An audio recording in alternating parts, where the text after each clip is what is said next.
Hi everyone, welcome back to the Stitches and Scribbles channel. My name is Erin and I'm here with a book podcast for you today. I did a lot of reading in October. A lot of it was children's books, and I did pick up a couple of new things to read from little libraries, bookstores, thrift stores, all that good stuff. So let's dive into what I actually read first. So unfortunately, I don't have any of these physical copies to show you. Some were borrowed from the public library, some I read at work and students have now checked them out. And some were ebooks that I no longer have because I also got them from the library.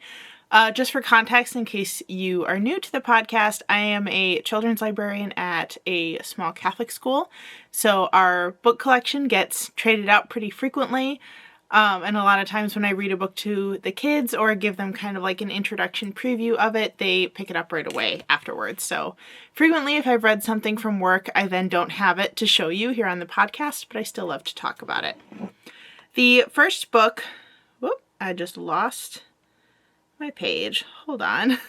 The first book that I read for October was actually a graphic novel, and it's called Dear Dad, and the author is J.J. Patton. This was a really interesting story about a girl who grows up with her father in prison, but when he's released, they decide to work on some projects together and end up learning coding and create an app for children with incarcerated parents to be able to communicate back and forth with each other. And this was actually based on JJ's life story. So I thought this was a really unique book. I would love to add it to our school library. I got this one from the public library. But I think it sheds a lot of light on families that are in that tough situation of having a parent who is incarcerated. I also think that this book did a good job of approaching that topic in a kid-friendly way. And because of the graphic novel format, that made it very accessible and a quick read for both kids and adults. So I really enjoyed this one. I think it would be a valuable addition to libraries, especially if you know of a student who's going through that situation. It still does a good job of acknowledging things that were wrong that were done while still focusing on the positive relationship between a child and their parent. So I really recommend this one. I think it was a very unique and special graphic novel, and I have added it to our list to include at our school library. The next book that I read was one from our school library. I read the physical copy of it. It's taking a minute to load on my phone. But it was The Time of the Fireflies by Kimberly Griffiths Little. And I would say this book is just okay. I did finish it, which usually if I dislike a book, I won't actually finish it. But because I was reading this kind of to check it out, it was one on the shelf that looked newer, but I noticed kids hadn't checked it out since I've been the librarian. So I wanted to read it and kind of check it out.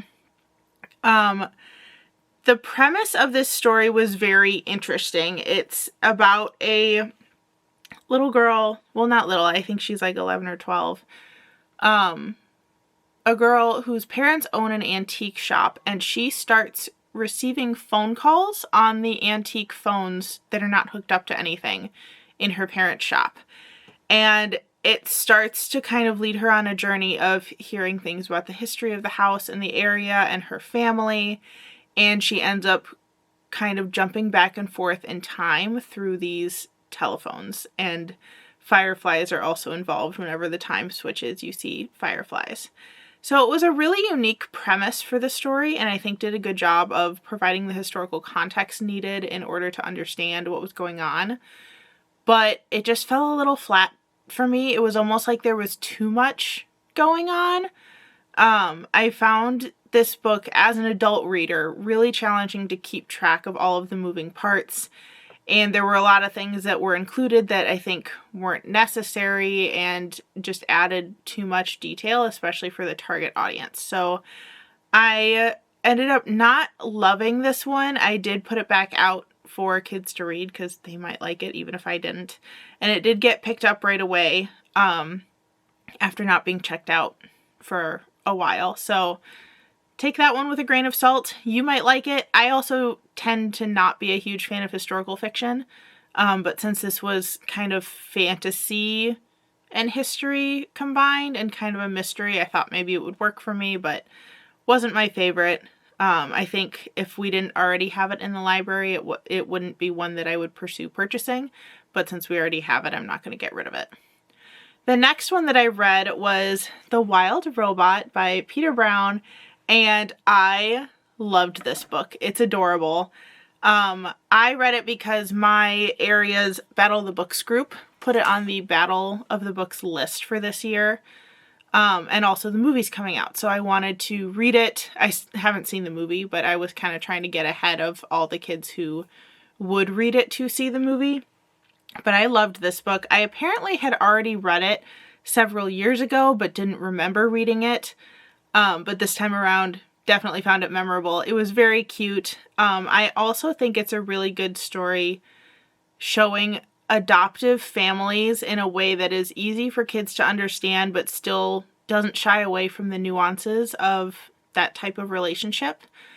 The premise of the story is that Roz, who's a robot, lands on an island unexpectedly, doesn't know how she got there or why she's there, but tries to figure out how to live on her own in the wild, and ends up adopting a little baby bird that becomes her child that she lives with. But this story was so beautiful, so cute.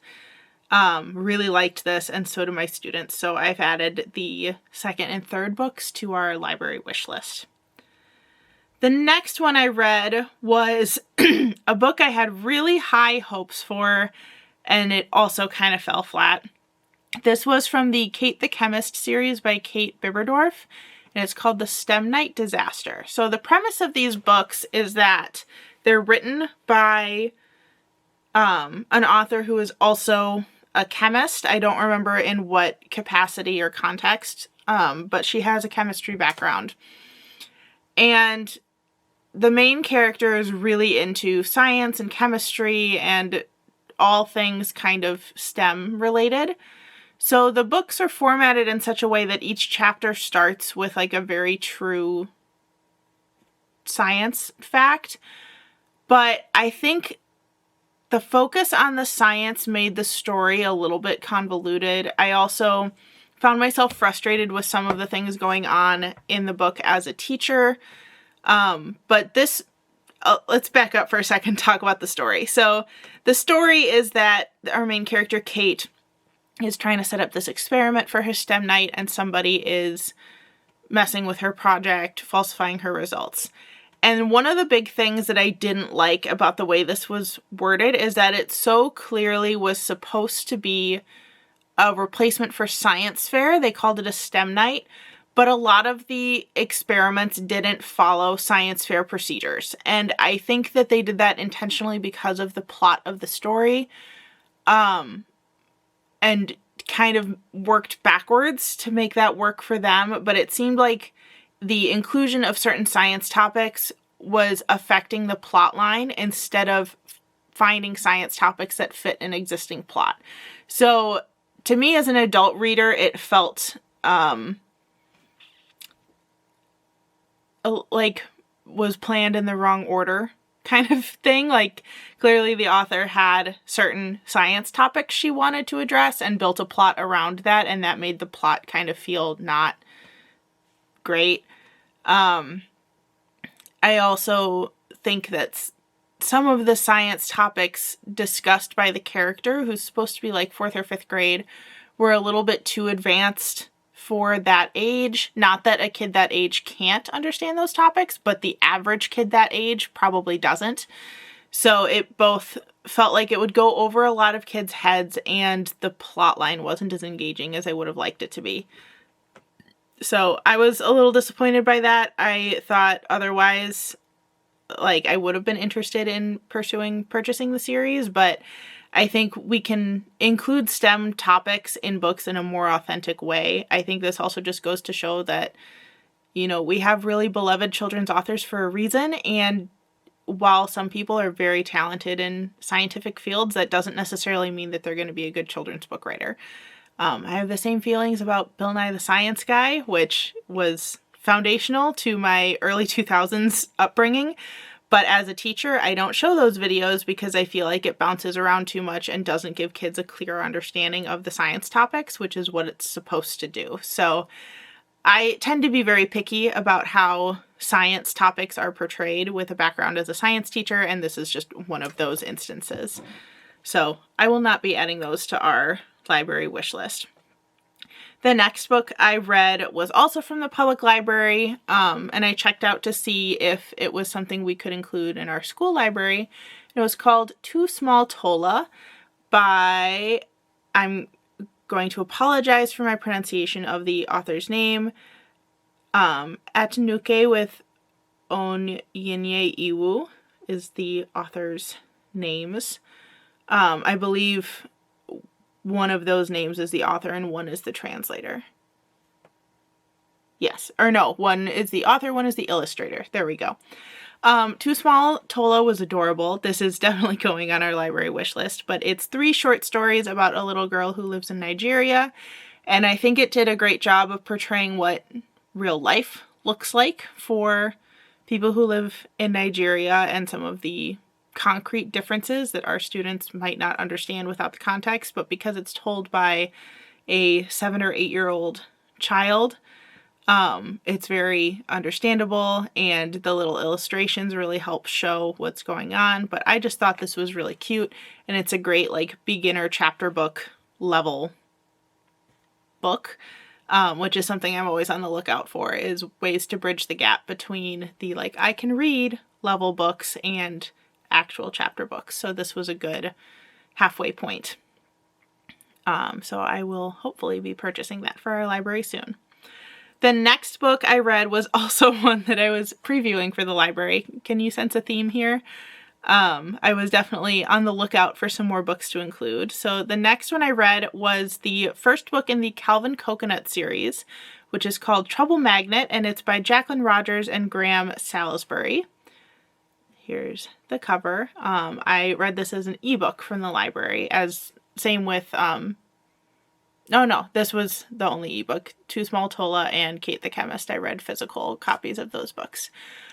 Calvin Coconut is a series about a boy who lives on Hawaii. I'm forgetting which island. Oh, he lives in Oahu. And I really liked this book because I think it was an accurate portrayal of upper elementary school kids. The problems that Calvin faces are very realistic. They don't infantilize children in the way that the stories are told, nor do they make them deal with problems that are too big for their age group. But it was just a cute story, and Calvin definitely sees some problems going on in his neighborhood. He has a very odd family dynamic, including a friend, his mom's friend's daughter, who ends up moving in with them kind of to get away from some troubles at her school. So it definitely brings up themes of kind of family dynamics and being responsible for younger siblings and introducing people to new people. But I think it was a great start to a series. I'm really curious to read more, and I am adding this one to my library list. So very excited about that one. The next one that I read was an ebook. I read this one just for myself. It's not a kid's book, and purely read it because it came up as available now on Libby, but it was called Main Character Energy by Jamie Varon. And I picked this one because the main character is someone who's writing listicles for a company that is very much sounds like BuzzFeed. In fact, the company's called Thought Buzz in the book, but she wants to write novels or do real writing. And when her aunt passes away, she is left with an all expenses paid trip to the French Riviera at a kind of retreat center that her aunt has set up for writers. So it's contingent on her finishing the book that she's working on. So I really loved this book from a writing perspective. I think it gave a lot of insight into the publishing world and how to go about writing a novel, what you need in order to be successful, working with other writers, all that stuff. I think the romance side of it was probably not the greatest. I was least interested in the romance part of the story and more interested in the writing journey part of the story. So if you kind of take it with that grain of salt and you might like the romance side of the story, that's just me personally, you might enjoy it. I gave it 4 out of 5 stars because I didn't hate it, but it wasn't like rave worthy in my opinion. Okay, the next book I read for book club, and I struggled with this one so much, but eventually ended up liking it. So this was the book, The Last House on Needless Street by Catriona Ward. And I had read a different book by her earlier this year and really, really liked it. So I thought that this one would be a breeze. I really like reading thrillers and kind of scary books, especially around Halloween. So I was really happy that my book club picked this one. But I probably got 25% of the way into the book and then absolutely hit a wall. I could not understand what was going on. I found myself being very confused by the characters and didn't like the feeling that I, as the reader, was missing a big chunk of what's going on. I understand that that happens in mysteries, but this was more the unreliable narrator type of feeling like you're missing something. Like, it was clear that information was intentionally being left out, and I found myself more frustrated than enjoying it. So because my husband read this for his book club last year, I actually had him spoil the ending for me, which usually I don't recommend, but in this case, I think it worked well for me. I am gonna say it on this video, so if you don't want to hear it, skip ahead. I usually hold up the books on my phone when I'm talking, so I'll make sure to hold up the next one right away so that you can skip ahead and see where the next book I'm talking about is. So you've been warned, skip ahead if you need to. And final warning, off you go if you're skipping ahead. I did have my husband spoil the ending. The kind of big twist in the story was that all of the characters sharing the narration are the same person, and it's a person with, they refer to it as multiple personality disorder and dissociative identity disorder in the book. I believe the current correct term is dissociative identity disorder, but in the past it has been referred to as multiple personality disorder. And the reason why I was getting so frustrated was very much because a big part was being left out. So I then enjoyed the book more because I was looking for the inconsistencies in language of how certain characters didn't interact with each other, and how characters who were the same person and aware of each other's existence would kind of dance around like descriptions of the other person physically being in the room with them. And I found it much more interesting to read the book that way. I also think there were enough other big twists in the storyline that if you heard this spoiler and still are interested in reading it, it's still a really good read. I did eventually like it, but I did talk to someone in my book club group who also had about the same point where she hit a wall for the same reasons. So if you are someone who has tried to pick up this book in the past and struggled with it, I found that knowing that part of the ending actually helped my experience as a reader instead of hindering it. So do with that what you will. All right. As promised, I'm going to hold up the book on screen first.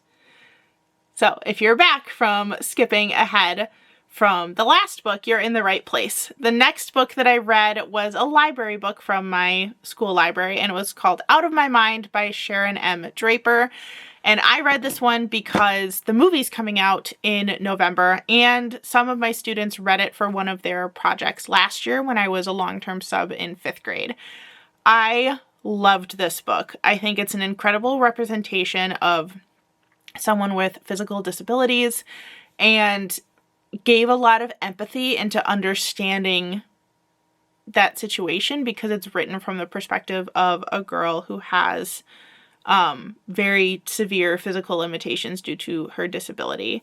I'm looking through the description and realizing that the description does not actually say what condition she has, and I'm very afraid of saying the wrong thing, so I'm just not going to include it. But the main character, Melody, has very severe physical limitations. She can't walk. She uses a wheelchair to get around, and she is nonverbal because of her condition, but she has a photographic memory and understands everything around her.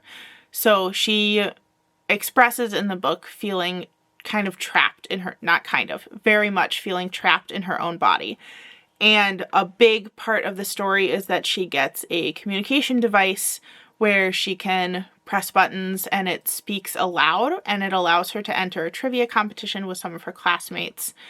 And this was just such an incredible story about the kind of euphoria of someone being able to communicate effectively for the first time, but also her still being frustrated that she doesn't speak the same way that everybody else does, and wanting to participate in things and people underestimating her. I think this is a really great book for teaching students empathy for someone going through this situation, but also gives some very practical medical terminology for students to understand. So all of the devices used, terms for compassionate care for someone who is facing a physical disability. It was all, I think, really good for students to read. So highly recommend this book.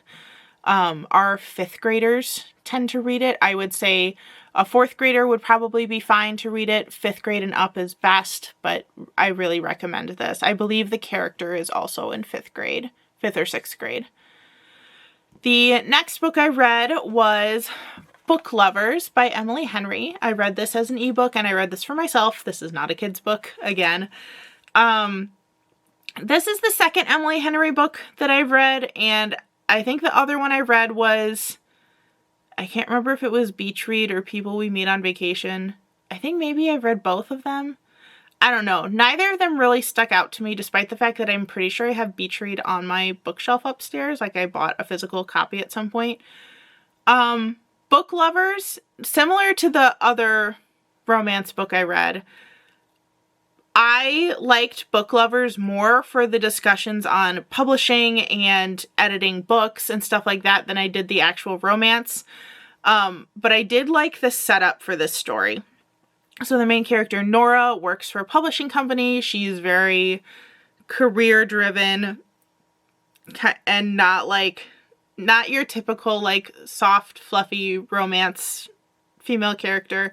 She very much refers to herself as the evil ex-girlfriend that you see in Hallmark movies. She's the one who lives in the big city, wants to be focused on her career, all of this. But her sister invites her to have a month away in a small town, kind of to reset, think about things, just have some fun, and kind of live out Hallmark movie dreams. So of course she finds somebody and falls in love with him, only to realize that they actually work together because he's also in the publishing business. So I love the setup.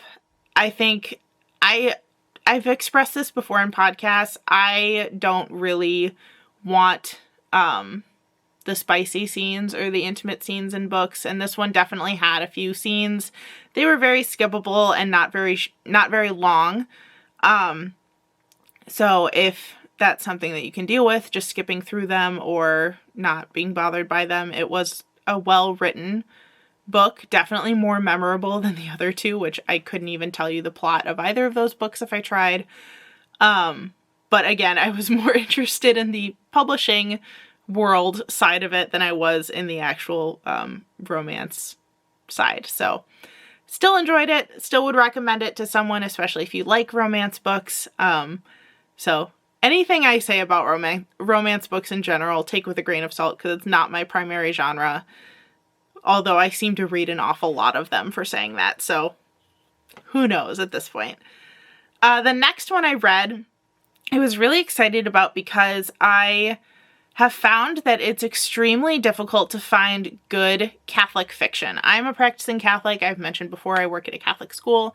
That's something very important to me in my life, and as much as I like reading Catholic nonfiction, especially that's targeted towards women, finding Catholic fiction that feels genuine is really hard.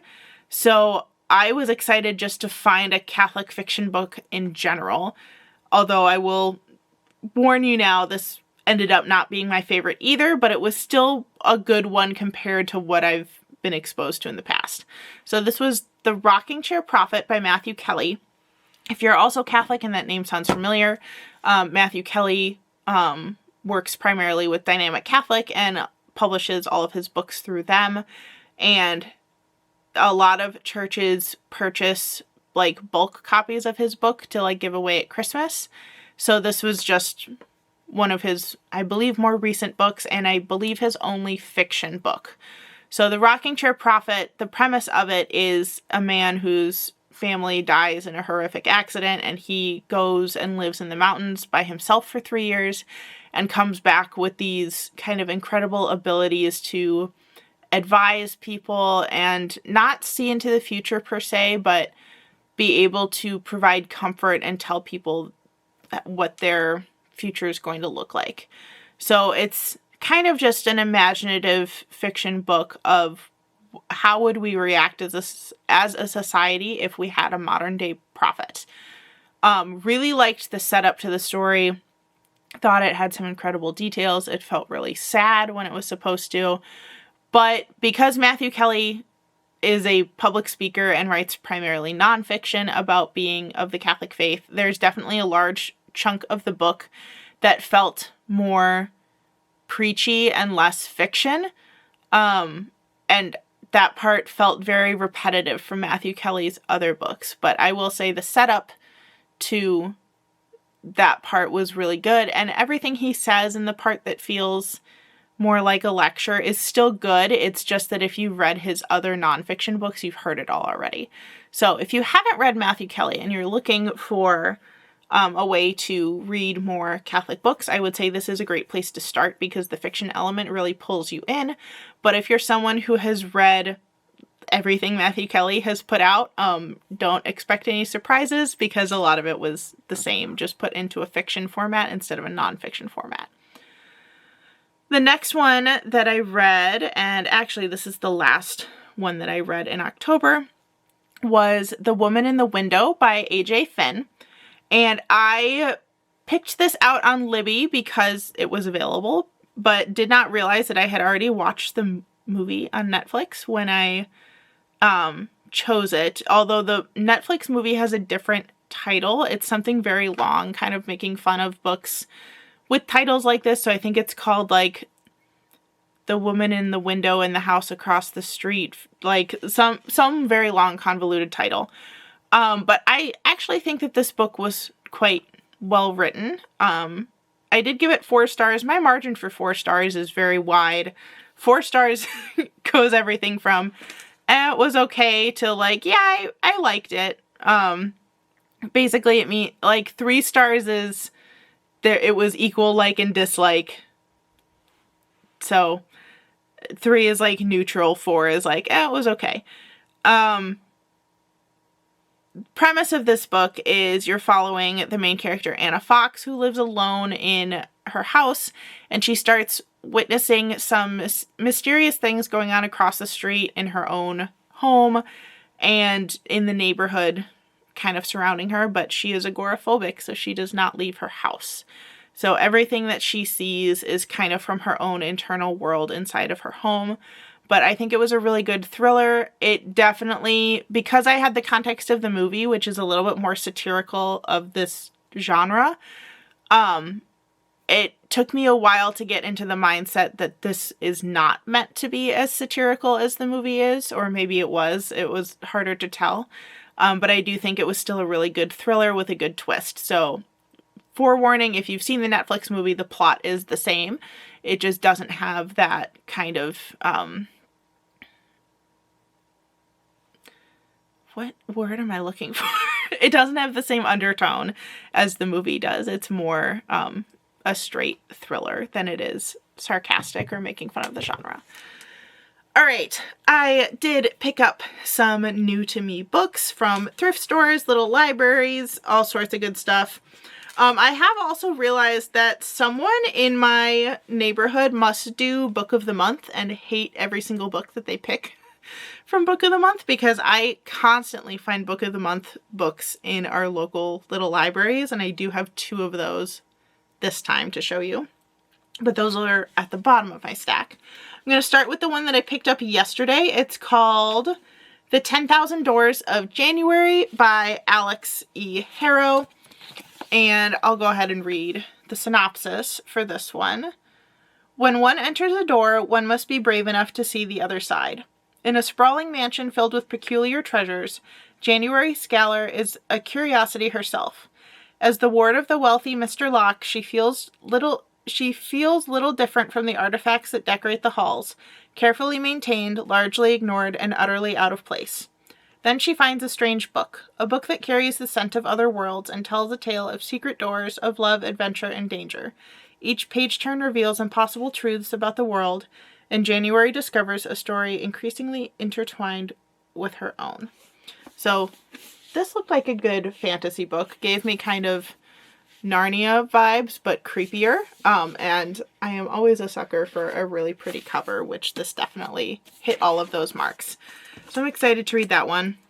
I don't know if I said this already, but I did get it at a thrift store, which is why it has the $3 sticker on it.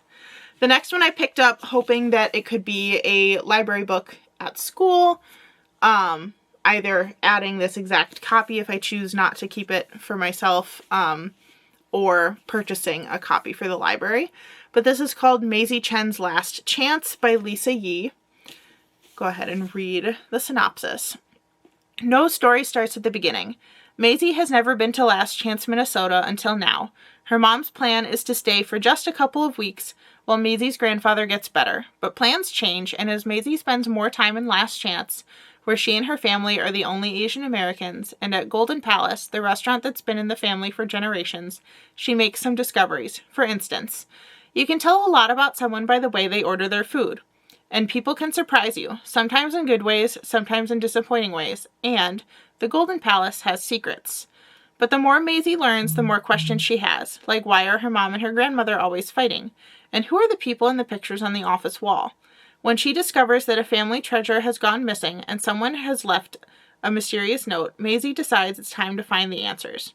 Filled with irresistible characters, riveting stories within the story, and Lisa Yee's signature wit and warmth, Maisie Chen's Last Chance is a tribute to Chinese Americans and to immigrant families, and an unforgettable celebration of love, belonging, and asking hard questions. I have quite a few students who like the Front Desk series, and this looked kind of similar in vibes to that series, so I'm hoping that they will like this one as well, but I do want to pre-read it first just to check it out. I did start reading the Front Desk series. I just finished the first one, but my copy of the second one at the school library has been checked out, so I haven't read any more yet, but we'll talk more about that one in November's podcast. The next one I read, also to preview for the library, is called Rebel in the Library of Ever. We love books with library in the title.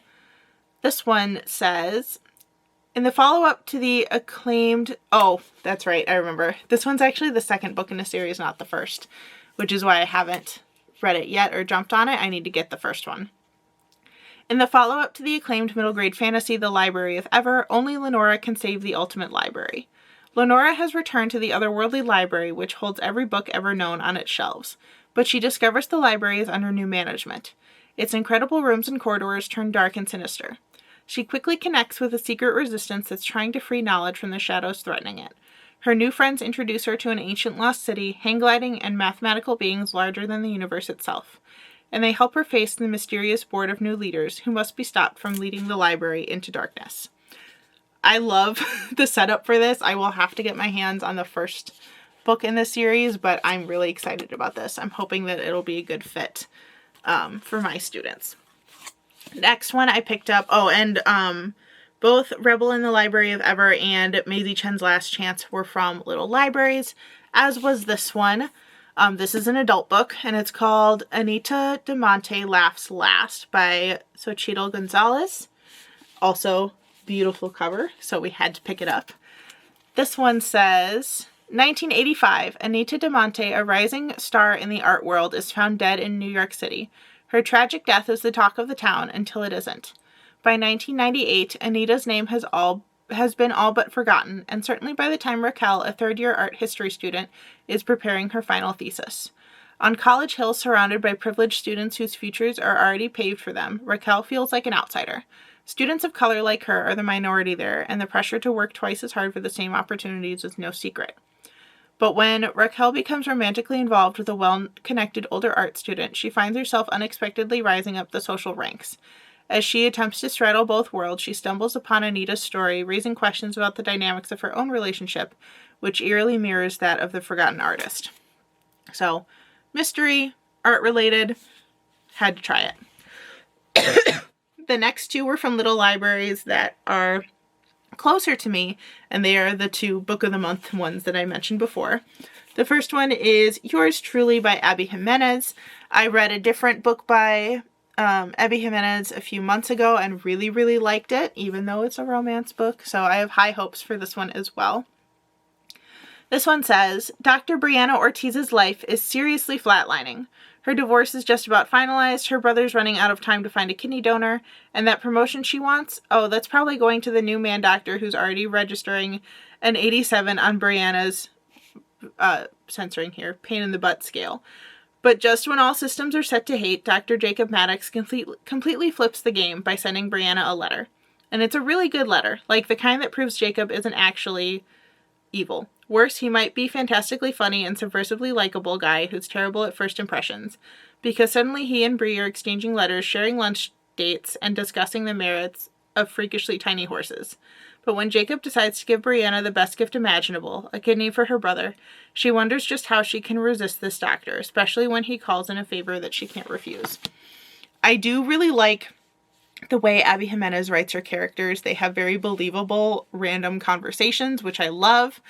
And I think she does a good job of making her characters feel very real. So I'm excited to read this one, even though, again, romance is not always my thing, and I tend to skip over spicy scenes. We'll see how this one goes. The last one I picked up for this month is Banyan Moon by Tao Tai, another Book of the Month one.